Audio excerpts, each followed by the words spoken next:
братлета. Станали са от зарана, скачат в хола на дивана и ме викат: да ги хвана!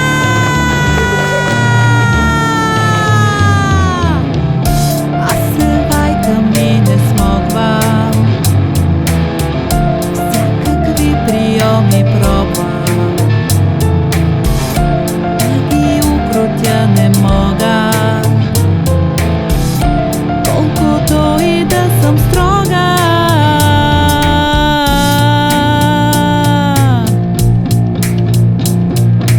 Вече почти обяд,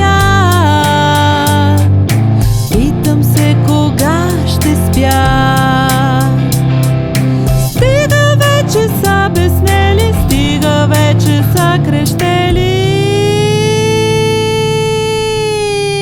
Ах, как обичам ви да спите, да сте тихи и да не шумите, че на мама времето не стига, не успява с тези де чурлига, ни да сготви, ни да шета.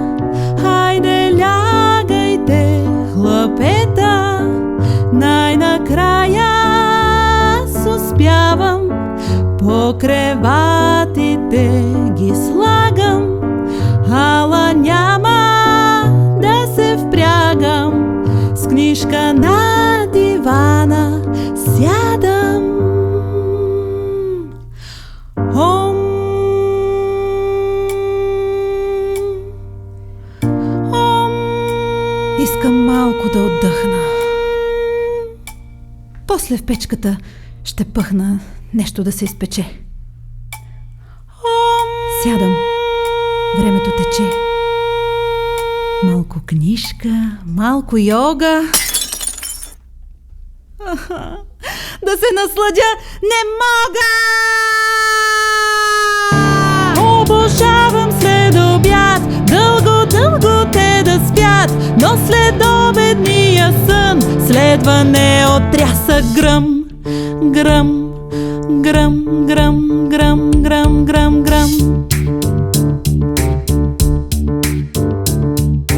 Идват двамата герои, имат вече сили нови и започва пак игра и редува се с беля. Вече разногледа ставам, с готвенето не успявам, няма да се възмущавам, а на татко им възлагам да поръча пица днес, знаят нашия адрес.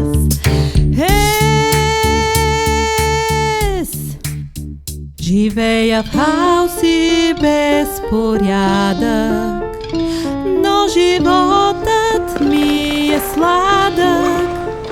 Всяка грижа се забравя, щом с тях започна да играя. Ако детски смях се чува,